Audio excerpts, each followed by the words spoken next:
বিরতির পর স্বাগত। আসন্ন লোকসভা নির্বাচন, তাই নির্বাচনের প্রাক মুহূর্তে ইতিমধ্যে প্রচারে ঝড় তুলছে বিজেপি। তৎসঙ্গে বিন্দুমাত্র জমি ছাড়তে নারাজ নয় বিজেপি। তারই মধ্যে বড় খবর উঠে আসছে বিহার থেকে, অত্যন্ত গুরুত্বপূর্ণ রাজ্য বিহার, নির্বাচনকে সামনে রেখে।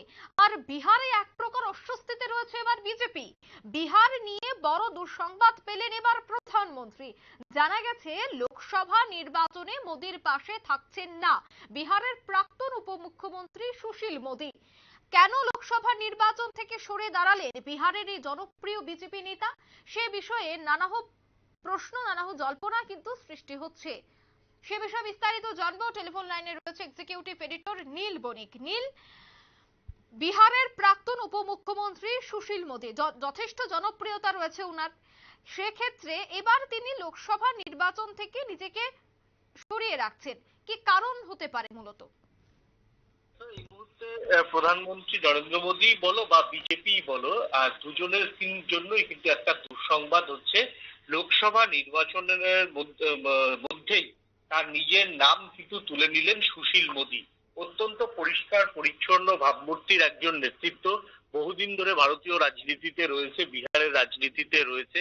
জীবনে কখনো কোনোদিন কোনো বিতর্কে এখনো পর্যন্ত জড়ায়নি। না সে না অর্থনৈতিক বিতর্কে জড়িয়েছেন, না তার নিজের যে বক্তব্য সেই বক্তব্য নিয়ে কোনোদিন বিতর্কে জড়িয়েছেন, না প্রশাসনিক কোনো বিতর্কে জড়িয়েছেন, না রাজনীতির তার দলের মধ্যে কোনো বিতর্কে জড়িয়েছেন।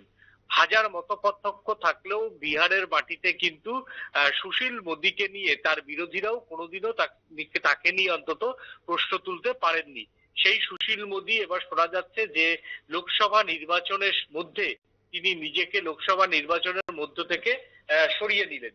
কিন্তু কেন সরালেন তা নিয়েই কিন্তু জোর গুঞ্জন ভারতীয় রাজনীতিতে দুদিন ধরে চলছিল। তবে আজকে নিজেই সামাজিক মাধ্যমে তার সরার কারণ নিয়ে তিনি স্পষ্ট করে দিলেন। মূলত তিনি যেটা বোঝাতে চেয়েছেন, তিনি দীর্ঘদিন ধরে ক্যান্সারে আক্রান্ত রয়েছেন। এখন তার বলার সময় হয়ে এসেছে কেন তার ক্যান্সারের কথা। তার জন্য সামাজিক মাধ্যমে তার অসুস্থতার কথা বলেই তিনি কিন্তু সরে দাঁড়ালেন। তিনি দীর্ঘ 6 মাস আগে ক্যান্সারে আক্রান্ত হন। ক্যান্সারে আক্রান্ত হওয়ার পরে তিনি চিকিৎসাধীন ছিলেন, কিন্তু এই মুহূর্তে তার শরীর খুব একটা বেশি ভালো না বলেই তিনি জানিয়েছেন। চিকিৎসকেরা তাকে রেস্ট নিতে বলেছেন। তার জন্যই নির্বাচনী প্রচার থেকে আরম্ভ করে নির্বাচনী যে জনসভা, সেই জনসভাতে এবছর খুব একটা হাজির হবেন না বলে তিনি পরিষ্কার জানিয়ে দিয়েছেন। পাশাপাশি সক্রিয় রাজনীতি থেকে তিনি অবসর নিচ্ছেন কিনা সে প্রশ্নে কিন্তু কোনো রকম মুখ খোলেনি। তবে এই চৈত্রের দাবদাহ উপেক্ষা করে তাকে বিহারের রাজনীতির মাটিতে তাকে আর বক্তৃতা করতে দেখা যাবে না, তাকে কোনো মিটিং মিছিলে দেখা যাবে না, সে কথা তিনি স্পষ্ট কার্যত তার ফ্যানদের বা তার রাজনীতির যারা তার কনিষ্ঠ বা বরিষ্ঠ রয়েছেন তাদের সবার কাছেই তার অবস্থান স্পষ্ট করে দিয়েছেন। বিহারের বিহার থেকে তিনি রাজ্যসভায় গিয়েছেন, বিহার থেকে তিনি কেন্দ্রীয় মন্ত্রী হয়েছেন, বিহার থেকে সেখানকার উপমুখ্যমন্ত্রী হয়েছেন, সবটাই কিন্তু তিনি বিহার থেকে হয়েছেন। তবে ইতিমধ্যেই তার আরোগ্য কামনা করেছেন রবিশঙ্কর প্রসাদ থেকে আরম্ভ করে নীতিশ কুমার থেকে আরম্ভ করে সবাই আরোগ্য কামনা করেছেন। তবে যেহেতু এত গরমে ভোট হচ্ছে, তাই এই শরীর নিয়ে তার এই গরমে ভোট ময়দানে অবতীর্ণ তিনি হতে পারবেন না। তার জন্য বিজেপি কর্মীদের কাছে তিনি দুঃখ প্রকাশ করেছেন। তিনি যে দলটা এতদিন ধরে করে এসছেন সেই দলের 5 বছর পর পরীক্ষা, কিন্তু সেই পরীক্ষাতে তিনি বসবেনও না, পরীক্ষায় তার সহকর্মীদের সঙ্গে থাকতে পারবে না বলে আক্ষেপ প্রকাশ করেছেন। এখন প্রশ্ন হচ্ছে, অত্যন্ত বিনয়ী, অত্যন্ত ভদ্র মার্জিত একজন রাজনীতিবিদের ঠিক ভোটের মধ্যে সরে যাওয়াটা কিন্তু প্রধানমন্ত্রী নরেন্দ্র মোদীর কাছে এটা খুব একটা সুখকর বার্তা নয়।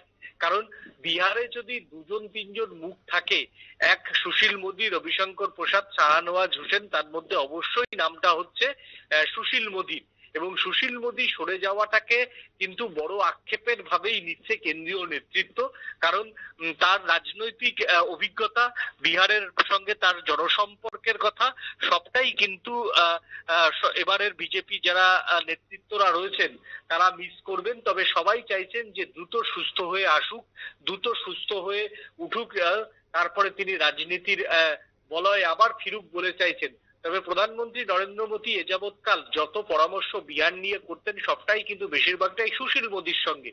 সুশীল মোদীকে তিনি অত্যন্ত ভালোবাসতেন এবং তার সঙ্গে বন্ধুত্বপূর্ণ সম্পর্ক ছিল। এমন সময়ে চলে যাওয়াটা নিশ্চয়ই প্রধানমন্ত্রীর কাছে সুখবর নয়, এবং যেখানে বিহারে ইন্ডিয়া জোট রাহুল গান্ধীর সঙ্গে, বাম দলগুলির সঙ্গে এবং সঙ্গে আরজেডির সঙ্গে হয়েছে, সেই জায়গাতে তার মতো একজন অভিজ্ঞ রাজনীতিবিদের এই সময়তে সরে যাওয়াটা এটা বড় দুঃসংবাদের বলেই মনে করেন বিহারের রাজনীতিবিদরা, এবং বিহারের রাজনীতিতে যারা অবদান রেখেছেন তারা কিন্তু সবাই বলেন যে এটা মোদির কাছে একটা বড় ধাক্কা। কারণ গত বছর এই বিহার থেকে কিন্তু 99% আসনে বিজেপি জয়ী হয়েছিল। সেই জায়গাতে অবশ্যই ধাক্কা বলে মনে করছেন তারা। একদম ধন্যবাদ। অর্থাৎ বিহারের জন্য বা বিহারের এই খবরে অনেকটাই কিন্তু চিন্তিত রয়েছেন প্রধানমন্ত্রী নরেন্দ্র মোদী। একেবারে লোকসভার প্রাক মুহূর্তে বিহারের প্রাক্তন উপমুখ্যমন্ত্রী সুশীল মোদী রাজনীতি থেকে সরে আসা, কিভাবে এই বিষয়গুলি ট্যাকেল করবেন বিজেপির নেতৃত্বরা, সেটাই দেখার। নিয়ে নিচে ছোট্ট একটি বিজ্ঞাপন, বেরোতে সঙ্গে থাকুন।